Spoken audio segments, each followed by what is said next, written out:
सौभाग्यशाली गुरमुखों, श्री पंचम पातशाही श्री गुरु महाराज जी के लीला।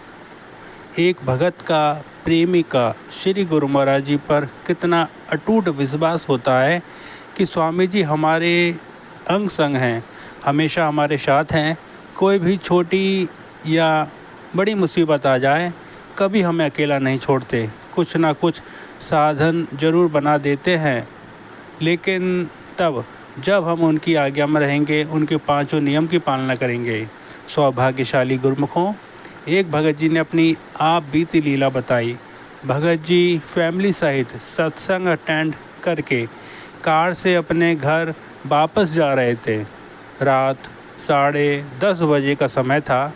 भगत जी ने बच्चों से कहा कि ऐसा करते हैं, नाम जप करते हुए चलते हैं, टाइम भी पास हो जाएगा और श्री गुरु महाराज जी का नाम भी ले लिया जाएगा। अब घर वहाँ से 20 किलोमीटर दूर था। सारा परिवार नाम जप करने लगा। 18 किलोमीटर दूर आ गए, बस 2 किलोमीटर रह गया था घर। भगत जी ने महसूस किया कि गाड़ी में अजीब सी आवाज़ आ रही है। उतर के देखते हैं तो मालूम पड़ा कि गाड़ी का टायर बुरी तरह से पंचर है। इतनी बुरी तरह से पंचर था कि हवा भी नहीं भरी जा रही थी। अब भगत जी को थोड़ी घबराहट हुई कि आज तक कभी टायर बदला ही नहीं था, क्योंकि आजकल ट्यूबलेस टायर का ज़माना है गुरुमुखों, और फैमिली भी साथ में है। भगत जी ने श्री गुरु महाराज जी को याद किया और जैसे कैसे स्टेपनी निकाली। अभी पहिया खुलना शुरू ही किया था कि 2 लोग बाइक पर आए और कहते हैं कि भाई साहब कुछ मदद चाहिए। अब भगत जी ये सब देख के हैरान हो गए कि इतनी रात को बिना बुलाए अपने आप आके कोई मदद करने को कह रहा है, ऐसा कैसा मुमकिन हो सकता है। उन्होंने भगत जी को कुछ भी नहीं करने दिया, अपने आप स्टेपनी बदली और जाने लगे। अब भगत जी पूछते हैं कि कुछ पैसे ले लो भैया। उन्होंने कहा नहीं भैया, हम तो आपकी मदद के लिए आए थे, हमें पैसे नहीं चाहिए, और वो ये कहकर चले गए।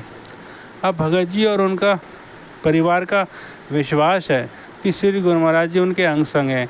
जो मुश्किल आनी है वो तो आएगी, आखिर माया भी तो है। लेकिन भगत को शक्ति देते हैं, सहारा देते हैं श्री गुरु महाराज जी, और साधन बना देते हैं जिससे मुसीबत का पता भी नहीं चलता कि कब टल जाती है। प्रेम सहित मिलकर बोलो जयकारा, बोल मेरे श्री गुरु महाराज जी की जय। सौभाग्यशाली गुरमुखों, श्री लीला घर की संभाल। एक बार एक भक्तानी दर्शनों की इतनी प्यासी थी कि उसको कोई सुध बुध न रहती। एक दिन वह अपने घर को बिना ताला लगाए श्री दर्शनों के लिए पहुंच गई। जब काफ़ी समय बीता और आस पड़ोस वालों ने उसको देखा कि वह भक्तानी कई दिन से नज़र नहीं आ रही है, चलो पता करते हैं, तब आस पड़ोस से जो भी घर जाता उन्हें वो भक्तानी नहीं मिलती। लेकिन हर किसी को सफ़ेद चोले में बैठे बाबा जी नज़र आते। जब वह भक्तानी दर्शन करके घर आई, तब सबने उसे पूछा कि तू किसको अपने घर पर छोड़कर गई थी? हम तेरे घर पर आते तो कोई सफ़ेद चोला पहने हुए बाबा जी मिलते। तब वह भक्तानी समझ गई कि हो ना हो मेरे श्री गुरु महाराज जी ने पीछे से आकर घर की रक्षा की है। उसने श्री गुरु महाराज जी का शुक्रिया अदा किया। सौभाग्यशाली गुरमुखों, ये श्री पंचम पातशाही श्री गुरु महाराज जी के वचन हैं। वचन इस प्रकार हैं, जिसे शुद्ध घी का स्वाद लग जाता है उसे मिलावटी घी नहीं भाता। सच का पता लगने के बाद मन को झूठ को नहीं मानता। संसार में से सभी को पता है कि सब कुछ करने वाला परमात्मा है, उसी से ये दुनिया चल रही है। उस पर विश्वास करना अपने आप में आत्मशक्ति को बढ़ाना है।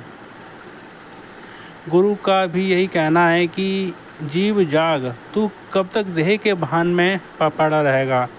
तू ईश्वर का ही अंश है। तू तू तू तू तू तू तू